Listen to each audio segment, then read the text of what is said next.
Okay, hello and welcome to our monthly book club. This is a book club that we like to do the last Thursday of every month. However, just a series of events has prevented me from doing so. So we're getting back at it. This month, we're picking up where we left off in October, which is with the book Waking the Tiger, Healing Trauma by Peter Levine. So here is this book. And real quick here, the book that we're going to be reading next month is for April 2020 is called Healing Developmental Trauma: How Early Trauma Affects Self-Regulation, Self-Image, and the Capacity for Relationships. And it's by Lawrence Heller and Aline LaPierre.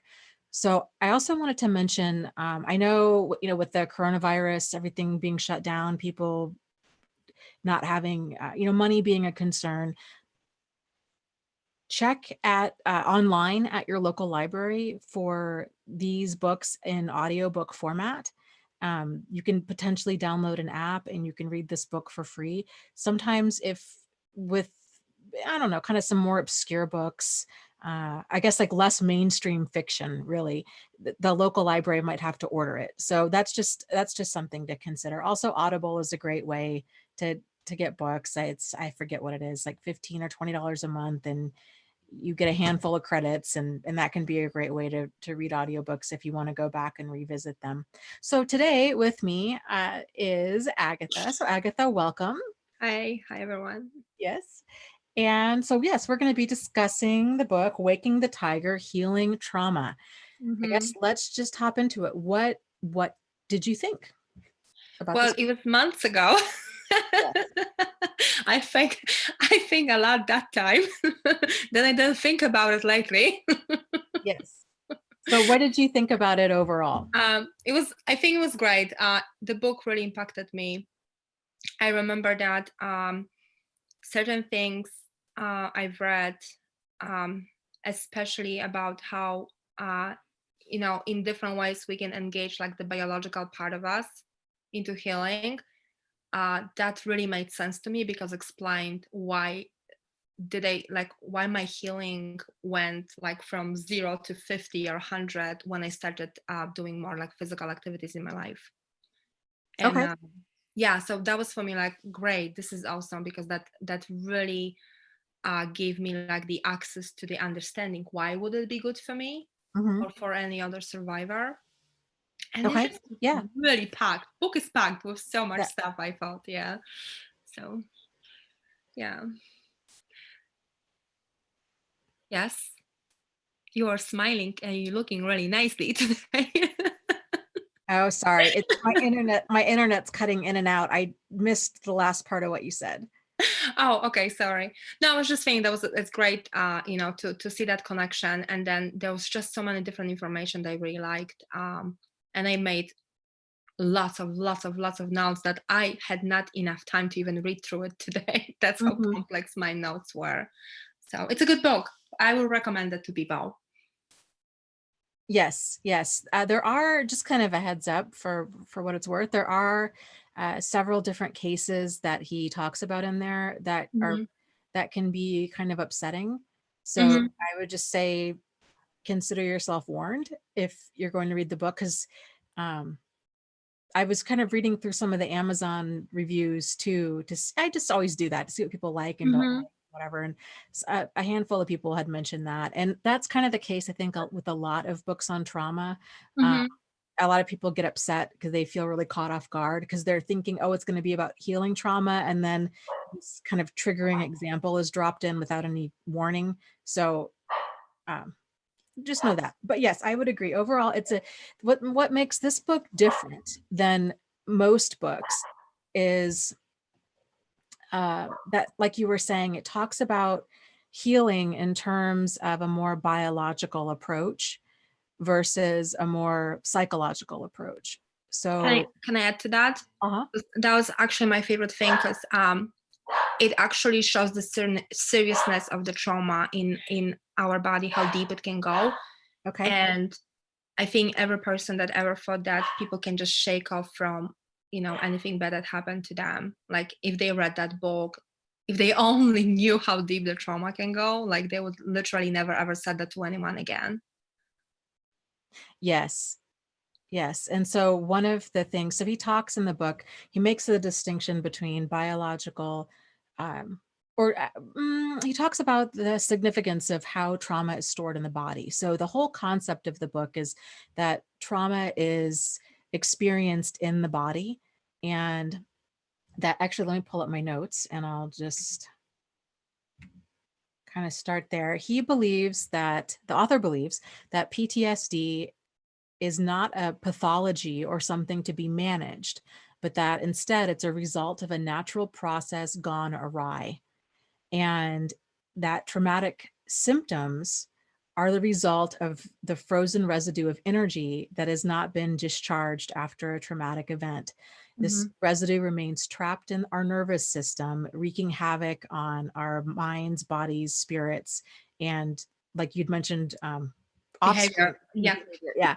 Yeah, this residual energy persists in our body, often causing a wide variety of symptoms, including anxiety, depression, and other types of psychosomatic and behavioral problems. And in order for us to heal from this trauma, we need to learn how to complete the process of moving in, through, and out of the freeze Mm-hmm. response, Yeah. basically.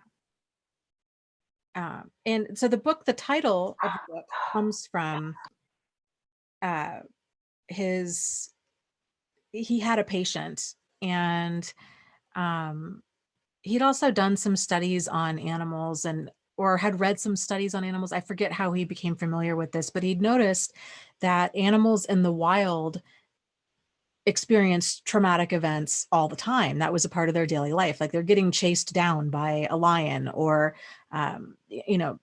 it's constant fear of the unknown, but yet they don't have trauma, whereas domesticated animals do, and people do.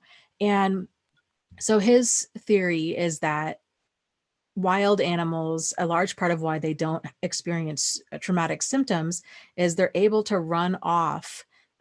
They're able to physically discharge that stored Mm-hmm. energy. And so, like, if you look at, for example, Eckhart Tolle uses this example in his book, The Power of Now. When you see two ducks fighting in a pond, and they're squabbling, they're flapping their wings, they're making noises at each other, and then one they'll kind of swim off in their own direction, but they'll keep flapping their wings and they'll keep discharging that energy. So there's this flurry of activity, and then they're over it, and it's Yeah. like it never happened. And children, it's funny because I remember when I was reading that, it reminded me how children first, when they like fall down, they kind of like shake off and they keep on going. And then often we parents interrupt that kind of response, like just grab them and like, calm down, don't worry. Like, I don't know. I remember I was reading it and it reminded me how sometimes we can just interrupt the Oh, natural my internet's response. cutting out again. Oh, Oh, this is Jesus. I'm so sorry. frustrating. Well, let's talk slowly. Maybe we will Yeah, catch it.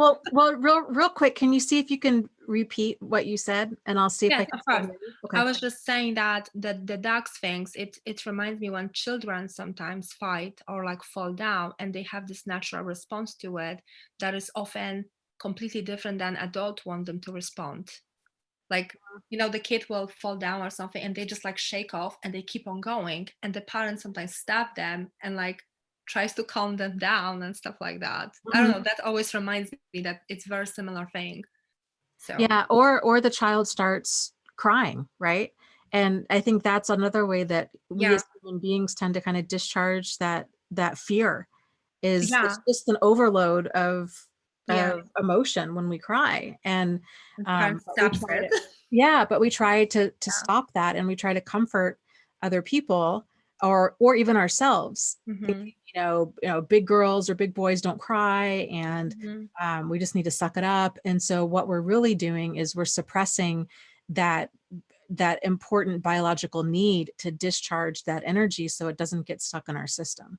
Yeah, I like how he calls it energy because it's like so not personal. It's like it's almost like very biological. So you almost feel like um like it's basically for me, it took away all that guilt and feeling like, blame that it would be in any way my fault that I have some of those symptoms.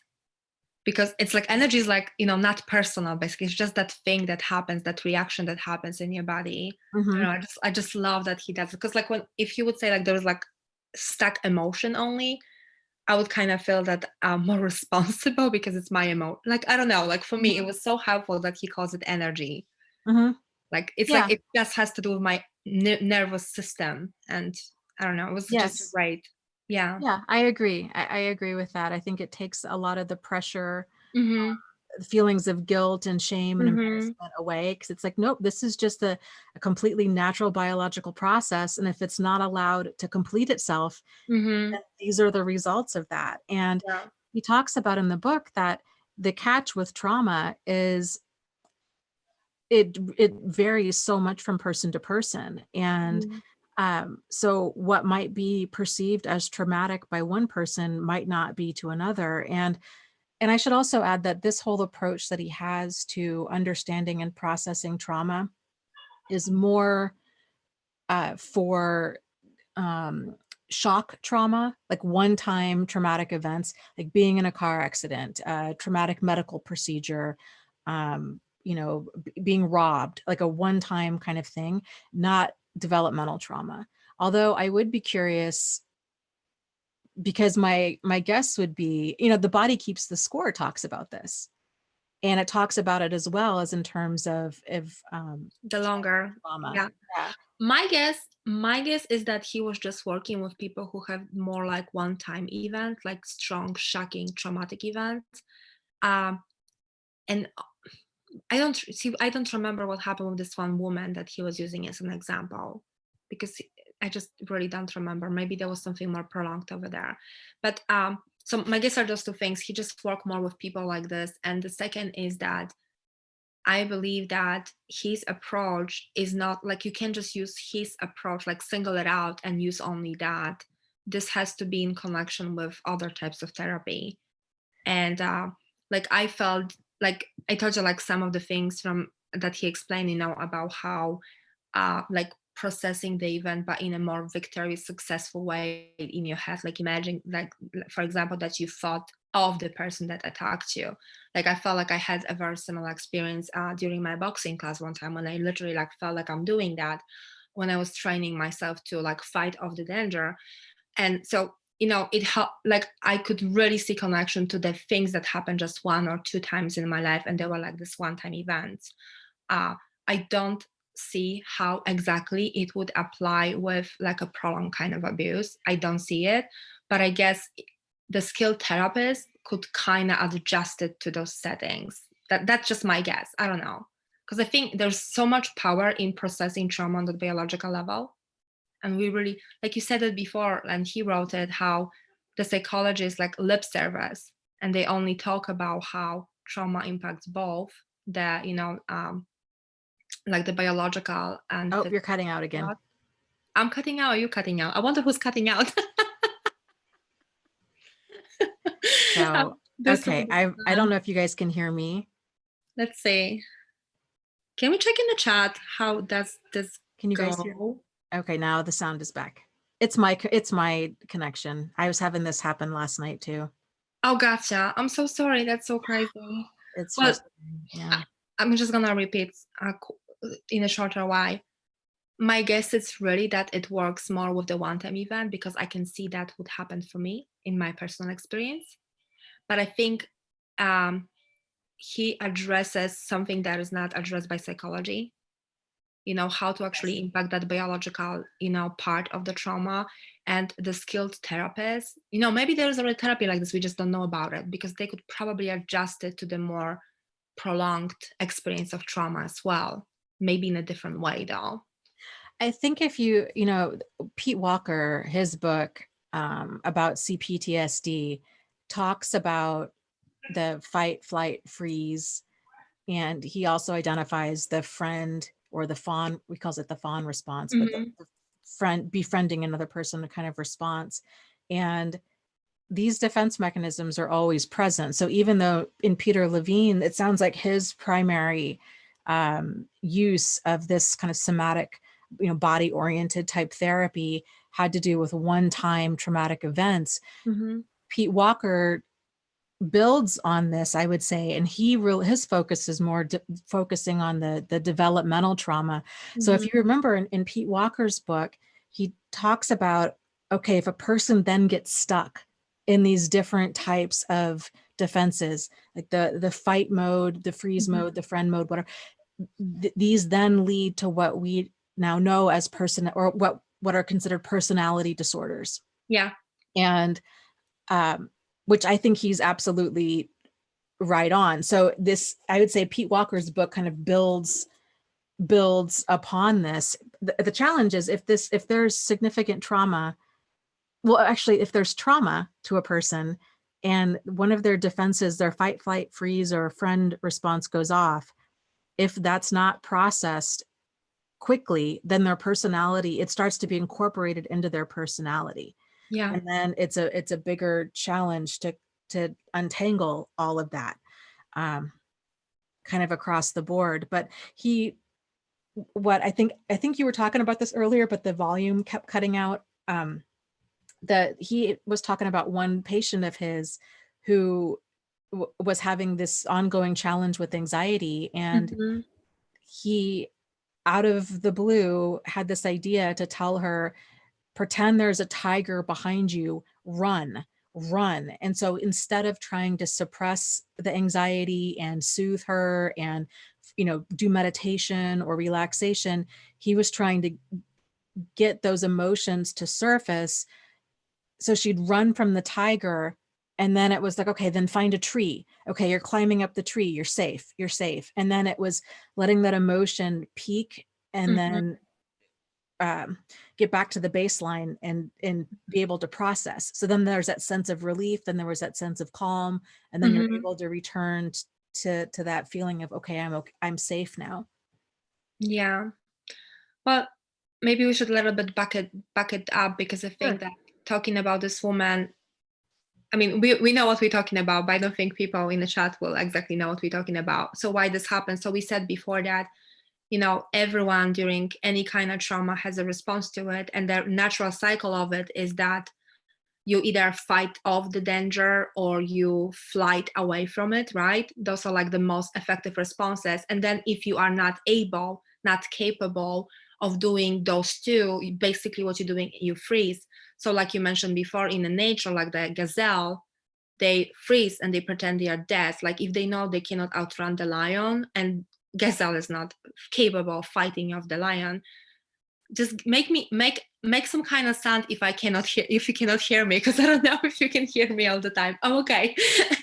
So then gazelle just drops dead, I mean pretending she's dead, right? And then if the lion will not eat her, let's hope she's not eaten, she will get up and she will shake it off. So that's how it could be processed. What happens with us humans is that if we cannot fight or we cannot run away from the danger, we also freeze. But after we freeze, we don't have this instinct to just shake it off, because we start just thinking and analyzing things. So it's kind of like because we have such a greatly developed neocortex, I guess, Mhm. it just takes over that instinctual cycle of the response to trauma and interrupts it. Oh, That's based. Ah, Jesus help us. I'm gonna and the start sound cut out on praying. my end. Ay, ay, ay. Tell me when it's back. So I'm going to keep talking because I think you're back. Yes. Yes. Okay. Awesome. So yeah, that natural response gets interrupted, and that's what doesn't, we don't discharge that energy. So that's why this is why they now, you were telling about the tiger, like the woman had some kind of trauma happen in her life, and she also froze and she wasn't able to discharge that energy. And that energy of the trauma response, like it's like it basically get later felt like an anger or anxiety in our body, and we don't know what to do with it. And he was not capable of help her in another way. And then he had this brilliant idea: there is a tiger in the room behind you, run. So what happens is, it wasn't like just imagining there is a tiger and just like start running in the room. It wasn't like this. Basically, her felt self, which we should probably explain what it is. So the felt self is like how you experience yourself in your body and all the emotions, like how you're feeling it. Like this, I guess this like just experience of everything that is happening to you in a moment can be also impacted by what you're thinking about and imagining. So when he said to her, tiger in a room, her felt self, like in her experience, like her body kind of engaged while she was sitting into running, her legs started moving, and that provided some kind of outlet for that energy to get discharged. Hmm. So Yeah. that's what we're talking here about, basically. That's how it looks like in that, how he calls it, psychosome, No, no, no, somatic experiencing. okay, somatic experiencing therapy. Yeah. Yeah. Yeah. And um, okay, so back to the, oh, well, actually, well, he gives another example. So this was a conversation that Agatha and I were having before we started the book club about, um, you know, just we're discussing the book, and Mm-hmm. one of the examples the author had given was of this. I believe he was an adult now, but he was of Mario. Mm-hmm. Eskimo descent, and had been attacked by dogs at a young age, and had processed this event in a certain way. And it was very traumatic to him. And he was still having, even years later, having a lot of anxiety and fear and unprocessed emotions regarding it, and how it was impacting his relationship with his father and all kinds of things. And um, anyway, so he took this now man through kind of this guided imagery process of reliving that event. But so when the dogs came, instead of him getting attacked, that he was able to get to safety, and Mm-hmm. or fight off the dogs Mm-hmm. effectively. And so then by doing so, the emotion was able he was able to kind of stir up that adrenaline Mm-hmm. again, and within his system, feel that feeling of being the fear and the stress and all of it. And then Mm-hmm. it was able to peak and then relax and resolve.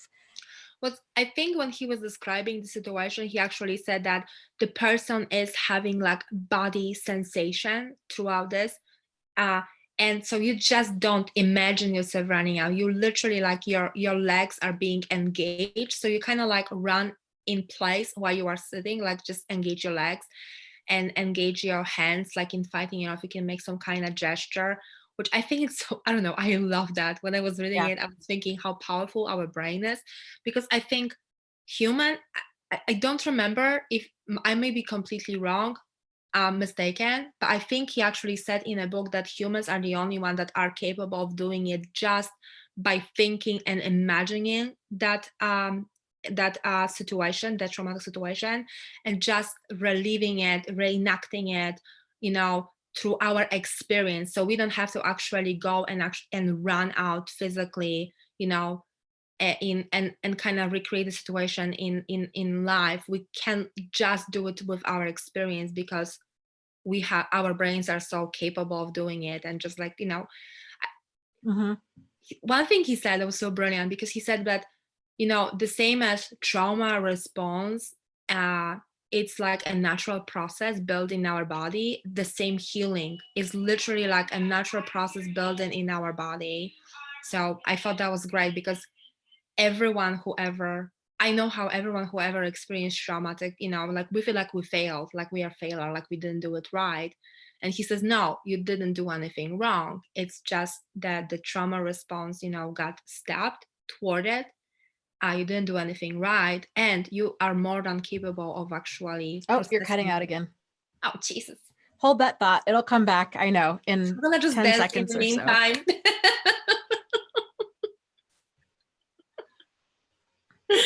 I'm gonna dance in the I really meantime. think I've never had this issue with Zoom. My It's guess is it's probably Corona. because everybody's online. But I can totally hear you all the time. You don't go off at all.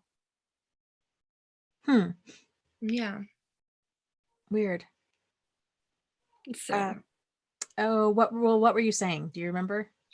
I was just saying that I just love that the trauma response is natural. It's not our fault if it gets thwarted. And also we have a natural way of healing built inside of us, that we Yes. can guide ourselves through it. Like that was just for me so great. Like, so if you are a survivor, don't feel broken, feel capable that you can actually heal from it. Yes. So yeah, Yes, I that think was good. that's powerful. And Yeah. at the same time, we were kind of talking about this a little bit on the live stream last night. The challenge with processing trauma is it can be very difficult to find Hmm.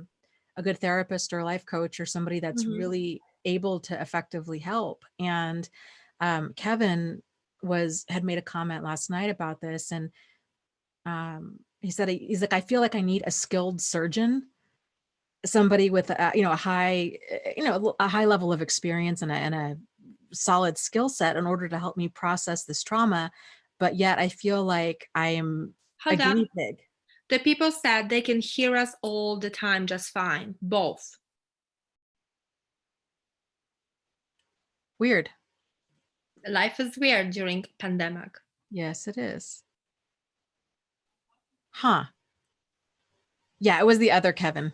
Kevin Oldman Okay. is in the chat. um Sorry. okay, I can't hear you when it cuts out, Okay. so we'll So we just will just be doing what we're doing. That's fine. Yeah. so yeah, I guess the point of what I was saying was, um we're still on the kind of first wave of really understanding, not even understanding, beginning to understand trauma and Hmm. how to help people effectively process it. There's lots of different approaches to it. And I think with work from Peter Levine and the book The Body Keeps the Score, regardless of the trauma a person went through, if it was a one-time shocking shock trauma type thing, or if it was developmental trauma, like being raised in an abusive household, the mind body connection really does seem to play an important part Hmm. in helping that person move through those emotions, and that makes complete sense to me. Yeah. Yeah. I think I embark on some of that connection just throughout my own healing. So here's what I always wonder, if me reading those books at the beginning of my healing journey would actually impact me. And I actually tend to think that no, not really, because I wasn't ready. And I feel that some of the healing you just have to like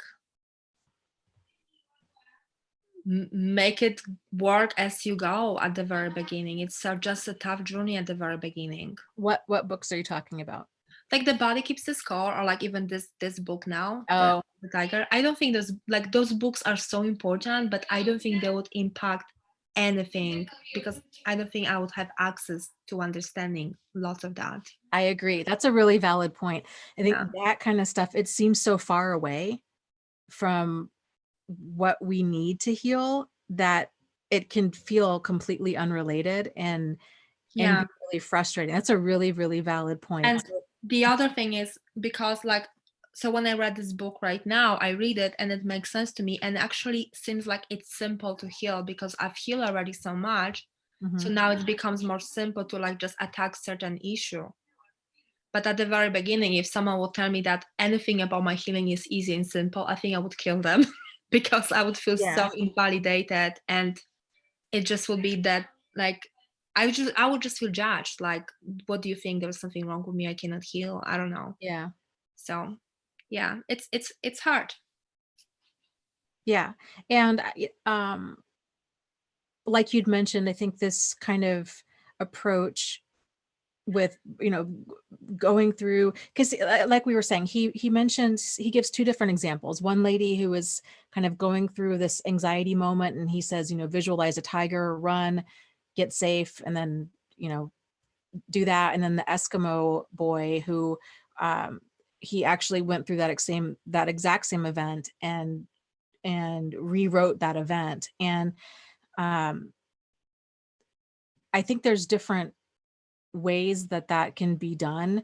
What Agatha and I were talking about beforehand was, does a person actually need to re-experience something that's traumatic? And kind of what we came to the conclusion with is, we don't think so. It's more of, we think what Peter is saying is that It's the experience of the emotion and letting that emotion write itself out. Mhm. So, it can be the feeling of being, you can really visualizing the process of being chased by a tiger. It doesn't Mhm. have to be that you have to go and re-experience that exact same event. Um, so So I don't think he thinks it's the emotion that has to be released.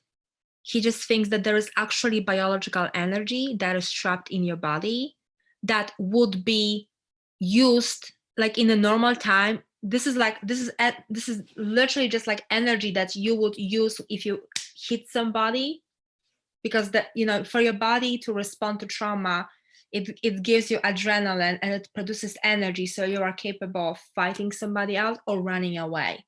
And because you cannot do that, so you don't use that energy. So for him, he says that when we renegotiate, he calls it renegotiation of trauma.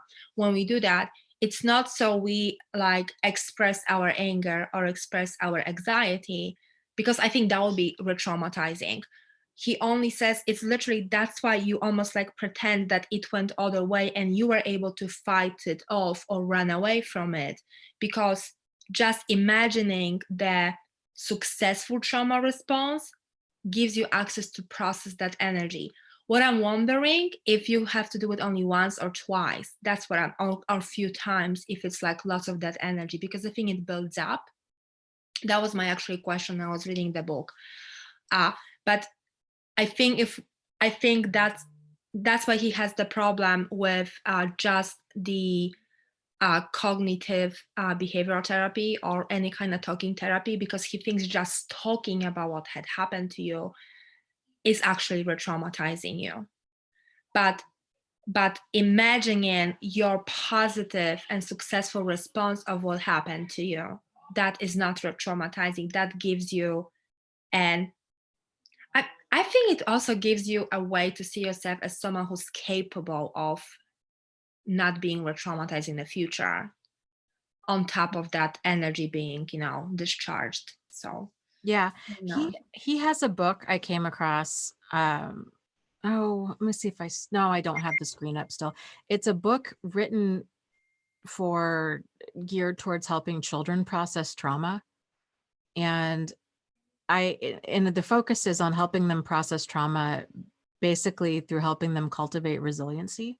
Mhm. And that is going to be on my list of books to read here in the near future, because I think that um, that's fascinating, because really Mhm. it's building that level of resiliency that really does help. And he also mentions too, with processing trauma, it helps for people to have a support system. So being a part of some sort of sense of community. And what were some of the other points? Let's see here. Do you remember? No, that was your point. That I know that people who have community are easier at processing their trauma. Oh, and then also not continually exposing yourself to traumatic things. So, uh, That's not fair for us because we are not capable of stopping it often first, like, the people in our community. well, true, but he's talking Yeah. about in terms of like, don't watch the news, don't, Oh, yeah. be mindful of what you're putting in your brain and realizing when it's time to kind of turn off. So this is great thing to do right now during the corona outbreak. Do Yes. not watch news all the time. Just don't. Minimize it one time a day. And yeah, I would. I think it's. Gosh, I'm gonna go off topic. Can I please? Can I please? As long as it's appropriate. It's Yeah. appropriate. So Okay. I think this is just like, because I'm really worried about survivors during the season, because this is very traumatizing season, Uh-huh. with the outbreak, and I just really hope people like do anything they can to make sure there's as less stress possible, which I think it's so hard right now to do. So that's, I just want to say, like, Oh, yeah.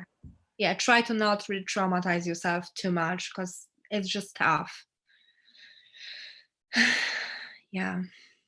Yes. And processing, um, being mindful, or just just acknowledging the level of stress that you do have, Yeah. and working towards processing it or reducing it as in many ways as you can. One of the things that I've been doing is uh, coming up with, well, I've been dating somebody new, and Now that's yes, and so he also struggles with anxiety. And so one of the things that we've been doing is coming up with a scale from like 0 to 10. And initially we came up with a scale of anxiety. So where are you on your scale of anxiety? 0 being your the Dalai Lama, like there's no stress, no anxiety, and 10 being you need to be hospitalized. Like it's really, really bad. And we were kind of using that scale for a little bit. And then we realized, you know what, maybe let's shift it around and focus more on where is our level of kind of inner peace on a scale of 0 to 10. So we're more focused on that instead of being more in tune with how anxious we are. And mm-hmm. so it's been interesting. So we'll kind of check in with each other and figure out, okay, well, where are you? What's your number? 10 being inner peace, 0 being Dalai Lama, and or uh, no, 10 being Dalai Lama, 0 being no peace whatsoever, like Okay. super anxiety. And so then I was like, okay, well, if you're at a 6 right now, then what can you do to increase the peace Mm-hmm. in your life? And um, I think that can be really helpful to just bring attention inward, because it's hard. It's hard to get in tune with this kind of stuff, especially when I think when people have a full life and you've got kids and you're working Mm-hmm. and everything else, it's sort of like you don't really have time it almost feels indulgent to focus on uncomfortable emotions, because it's sort of like, I just don't have time. Like, I don't have time to be stressed. I don't have time to be sick. I don't have time for any of this. Like, I've got my life to live. But Mm-hmm. it's important that we do get in touch with those feelings.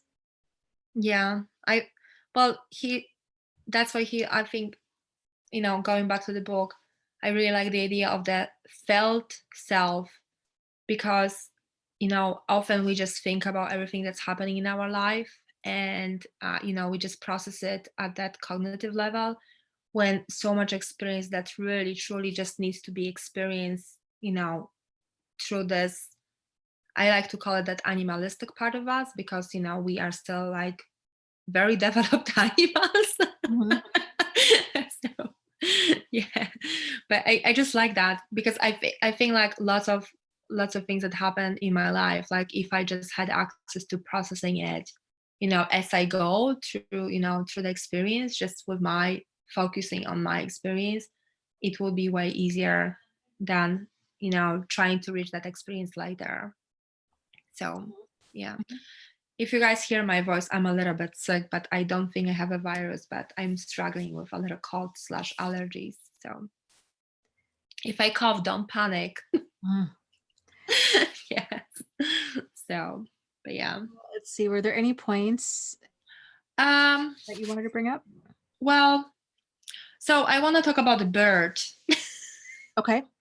because I thought that was a great example why, why trauma can lead to so many like sicknesses when not processed. So there's this example, like when bird, um, when bird, let's say, being attacked or something, after that the birds get up and shakes, and like let the bird fall off the nest. I think that's what happens. So when the bird fall off the nest and someone picks it up and don't let it shake, just put their hands around and stop the bird from shaking. It's actually, they did experiment, if you do it over and over again and don't let the bird shake off the fear of the trauma of the falling down, what happens is the bird can actually die, because that unprocessed energy builds up, and literally unprocessed trauma can lead to death of the bird. And I think he did connection with people, that's why so many people have somatic symptoms and like actual sicknesses from the unprocessed trauma. I Mhm. don't remember all the details, but I just remember that was so impactful. Like I was like, oh my god, like that is so insane.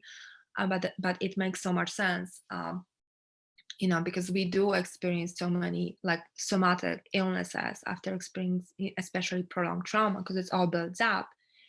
And he also explains how like first that unprocessed energy gives you just like four different um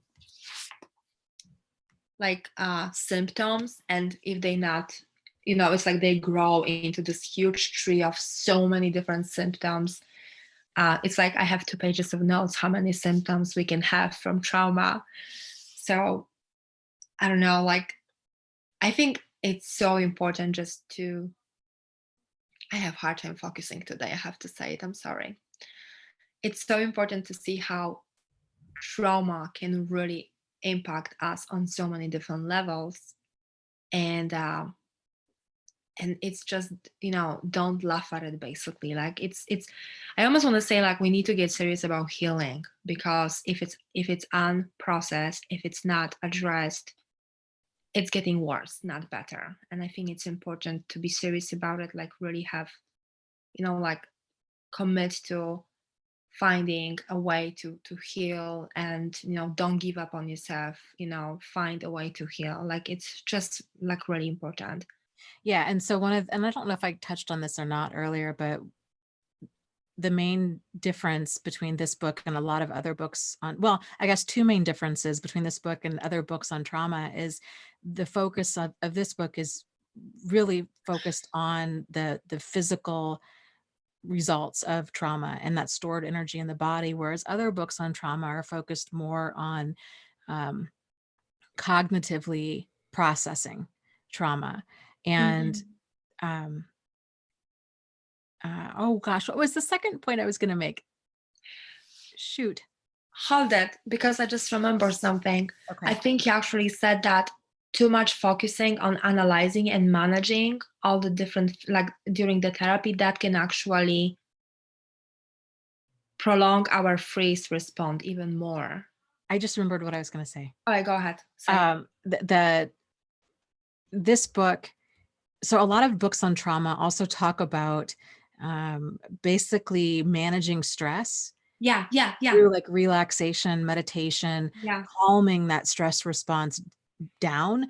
Whereas this book, it's like, no, Whoop. let that bubble up and Yeah, then just run with it. And that's how you process it. So those are two very um, differentiating yeah, criteria for this book, which I felt is really powerful. I would say it would help to potentially process this with, I don't know. I guess I'm a little bit hesitant to encourage somebody to do this alone. oh Um, yeah, no, I mean, especially no. yeah. So it might be something if you are seeing, even in a group, if you're seeing a therapist or a life coach or somebody, or you have a trusted friend, that you feel like that you could do this exercise with of allowing yourself to feel the stress, to feel the fear, and to kind of ride that wave to completion. That would be good. But it could be a little Well, overwhelming doing it yourself. he mentions that survivors have this fear of just like feeling aroused by anything. So any kind of emotions that is in high intensity, it's very, very scary to us. So that's why I think I would not recommend to do it alone. Because if you might try to bring an anxiety, to the surface, and then you will just make yourself even more anxious. Like you will actually re-traumatize yourself if you do it alone. And because like I think the guy, I don't know what I would do. Maybe I will just ask my therapist if he heard about this approach and if he would be willing to try with me to guide me through some kind of, renegotiation of some of the, maybe one event from my life. And I would start from something really small, maybe that is not as significant, you know? Hmm. That's what I would probably recommend to people. But then here is why this book made sense to me. And I said to you before that I felt that what I accidentally stumbled in my healing journey, like in things that work for me, like I understood now why. So one of the things I've learned, because I was really in a freeze, one of the things I took on is learn how to run, because I literally felt that I'm not like my body does not even know how to run anymore, like run away from something. So I started running, and now, now I'm a long distance runner. But at the very beginning, when I started running, I've had those very weird emotional moments when I couldn't understand why. Like I'm running, and out of nowhere, I started crying. Mm, And like when I read this book, like I made some notes about it, but I can just say, because I remember it, that I was wondering when I was reading the book if that's what happened to me, that at some just physiological level, I tapped into mm. that energy. Can you hear me? You're making funny face. You don't hear me, huh? Did you hear me? You didn't hear me. I'm gonna say it for people, repeat it for you later. Okay. So at some, when I was running and I felt this, that emotion, I started crying. I think that what came up at that moment is somehow just by running, I tap into some energy that was trapped somewhere out there. And that release of it just gave me this huge emotional reaction of like freedom and like capability, that I'm able to escape the danger, like some kind of like, I don't know, it was just very transformative to me. So for me, when I started working out and running and boxing, my healing took a completely different level, and it was completely instinctual by accident. And so I guess if someone wants to try anything on their own, I wouldn't try to sit down and imagine that, the situation and relive it on their own, and try to, like in through their somatic, felt self, that experience of it, impacted that way. I would rather say, hey, go do things. And then, like, I think in a Body Keeps the Score, he said that about yoga too, that if by any physical activity you tap into some sort of emotion, let it be. Don't fix it. Just let it be. And, that way you can ride it off. So, Yeah. yeah, Yes. I'm gonna mute myself. Okay. One of kind of the takeaways from this book that I had that I think I'll spend some more time on is um, understanding trauma, like the trauma response in animals, and how different people that work with traumatized, abused or neglected animals, how they're able to actually work towards rehabilitating them. I think there's a lot of research and practice that could transfer over to humans, especially if they're saying that trauma is, it's more stored, which makes sense. It's more stored in the limbic part of our brain, which is the Mhm. emotional center of our brain, and then deeper in that fight, flight, freeze response, which is the reptilian part of our brain. So it's the Mhm. two deeper parts of our brain. And the problem currently with a lot of the approach to trauma is we try to process it using what we know as our human part of our brain, or that neocortex, but that's not the part where the trauma is. Yeah. And I just think back to like the show The Dog Whisperer.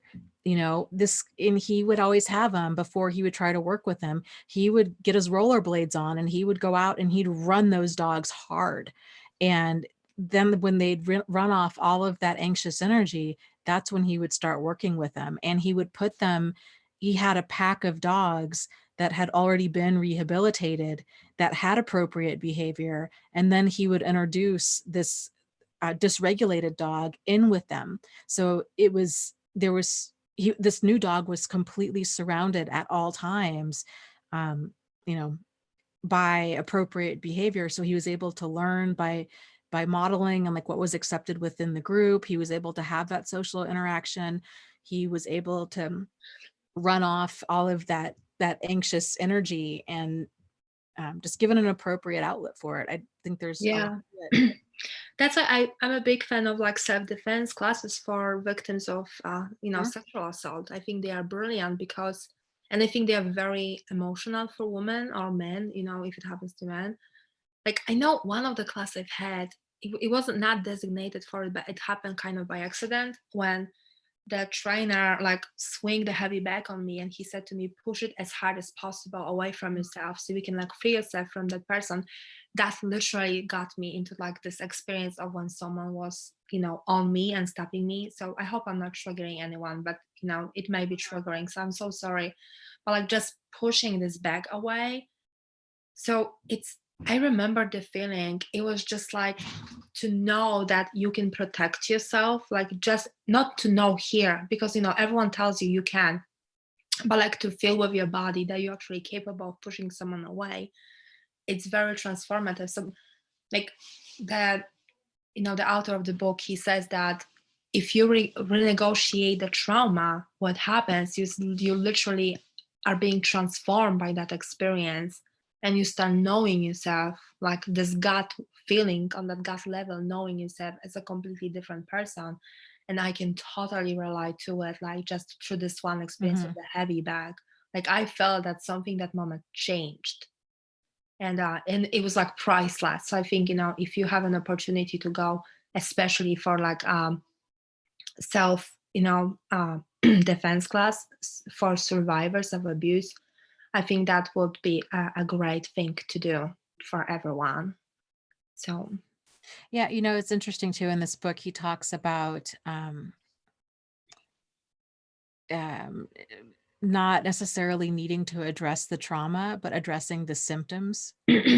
So we don't necessarily need to talk about the traumatic event yeah, and focus yeah, on the symptoms. Now, this varies significantly from Pete Walker's approach, where Pete Walker focuses more on ongoing trauma, which is what most of us have been exposed to, where Pete Walker is all about giving trauma that time for, he calls it verbal ventilation. yeah, So yeah, you're able to tell your story in as much detail and just be heard and just have somebody sit there in that space with you. So you're just validated. Um, with this shock trauma. And I think there's, it, I think they I don't, both can work in yeah, yeah, connection. It's like a dance. yeah, yeah. Because I know for me, I needed to talk about it. I needed to be heard. I needed to be validated, and I needed to be believed. Hmm. And so that would not have helped me to not talk about my experience. And I needed to talk about it a lot and for a long time. I think I almost think that he probably had people who went through already talk therapy, and they talk about what happened to them for a while, and that wasn't fixing that anxiety, and maybe he was just focusing on resolving that somatic response in our body. That's why that's my just feeling, because I I think don't you're think right. he was invalidating other therapists. He was just basically saying it's not sufficient, like there is Yes. more to it, and he wants to, like, I love how he says that the true roots of trauma in us is that biology behind the trauma in us, because you Mhm. know when mostly therapists, when they say let's talk about what caused the trauma, the roots of the trauma, they want to talk about this external external circumstances of what happened, the situation, the people get involved, and they like, and that almost keeps us on working on everything that is outside of us, which I think leads lots of survivors of abuse to reenact what happened to us. And by reenacting what happens to us, often we find ourselves in more and more abusive situations, trying to change what's around us. um, but we not always are capable of doing, but not always, most of the time we're not able of changing what's happening around us, so we find ourselves in more and more abusive situations. And he says that instead of reenacting and dealing with what's out there, and reliving the trauma over and over again until we kind of find a way out of it, instead of doing that, he says renegotiate trauma in that experience of yourself. And then instead of dealing with the outside, we try to deal with the inside of us. And for him, the roots of trauma is that biology behind it. And he wants to really, in in a big way, it makes lots of sense to me, but I Mhm. think it only makes lots of sense to me because we went through so much of so many healing experiences already, the different, like I went through so much different therapy. I don't know, I don't think you did, but I No, work I with my did. Yeah. therapist. Uh-huh. I work with my therapist for the last 2 years very closely. Mhm. And and he actually did a couple things that are a little bit similar to him. He did one thing, the story about like what if the big lion will walk into the room right now? How would you behave? Like, like, and I think he was actually referring to something like that.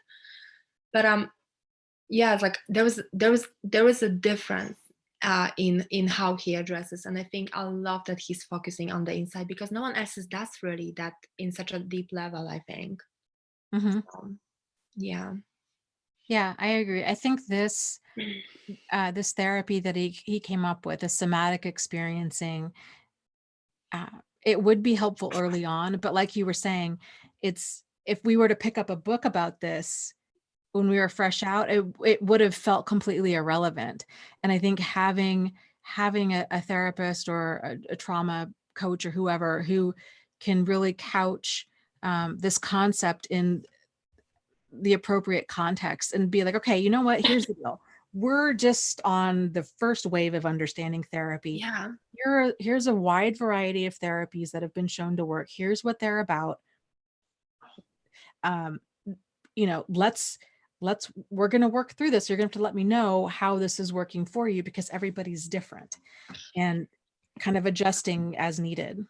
I honestly, I don't know. I have the sense that most of us survivors, we just want to be in control of our healing, so we're reading those books because we just want to know what to do next. But I think in a perfect world, those books will be read by our therapist, and we wouldn't need to know it all, Yeah.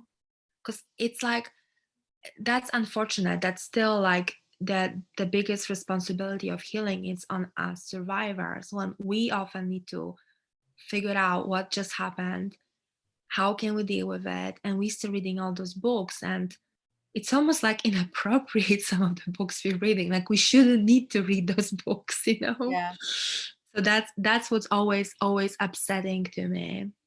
I agree. Bye, Sky Mia. I love Sky Mia. I'm sorry. She's leaving. Have a good night. She's such a sweetheart. Yeah, some people have to go, I guess. Yeah. Yes, yes. Well, we should sign off. I think we pretty much Yeah. covered that book. Oh, Xiao Yu says, I have to go too, but it was my first time in book club and I really enjoyed Oh, it. how welcome. Yes, welcome.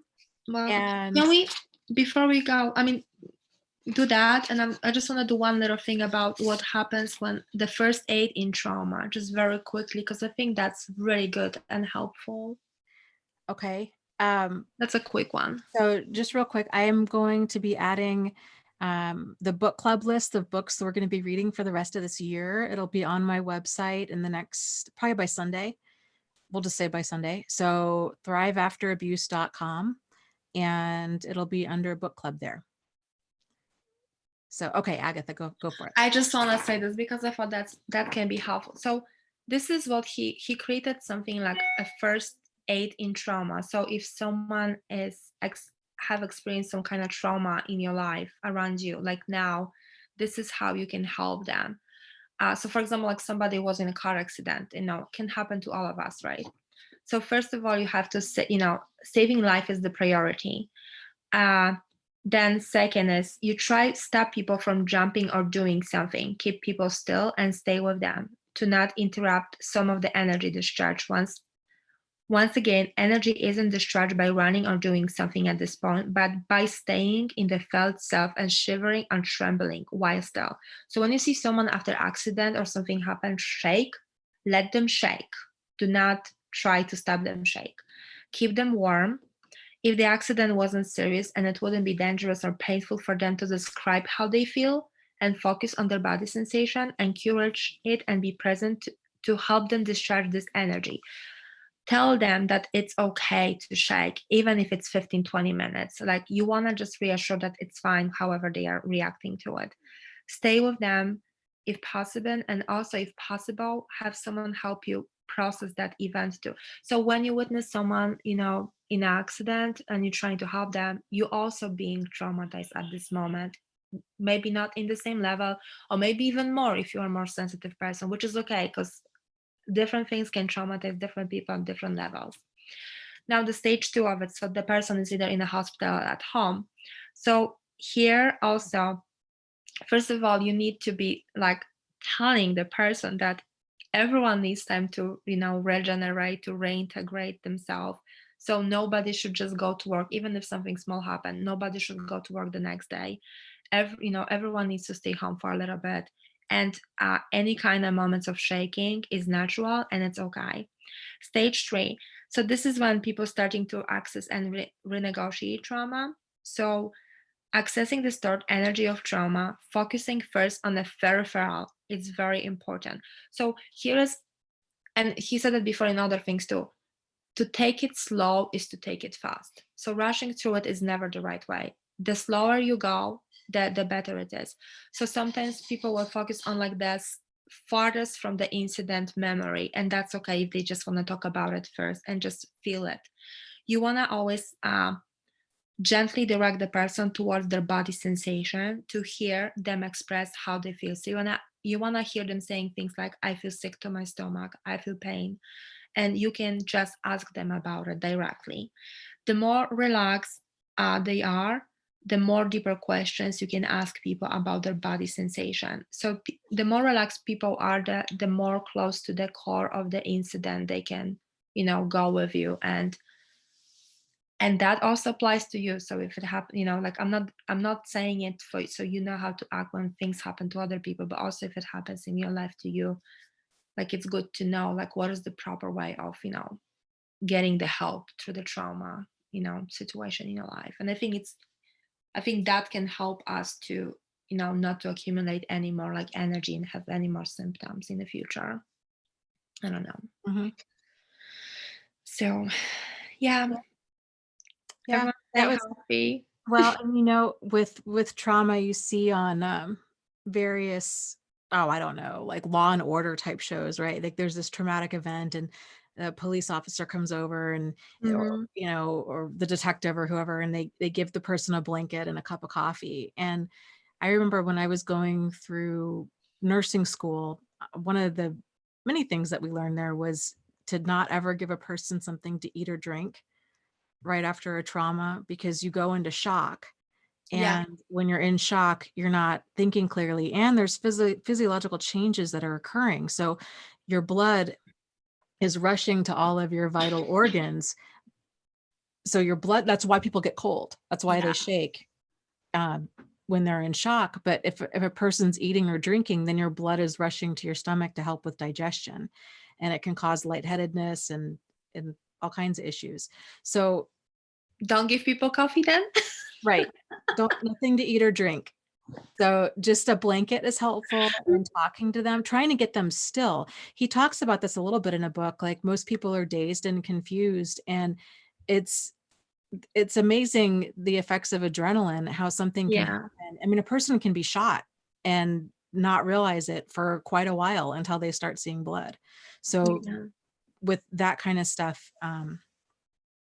I guess the point is, sorry, I didn't mean to, No, it's okay. but uh, providing emotional comfort, providing the person a chance to just experience what they're experiencing, and all of that is important. So Jack asks, are there still book club summaries on the new version of the website?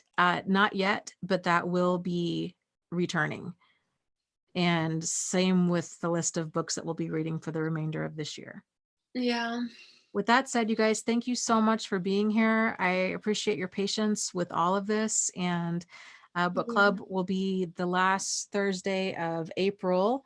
And the book that we're going to be reading again is called Healing Developmental Trauma: How Early Trauma Affects Self-Regulation, Self-Image, and the Capacity for Relationships, by You Lawrence Heller and Eileen LaPierre. Are you trying to make me study psychology or something? No. Okay, good. Because that sounds serious.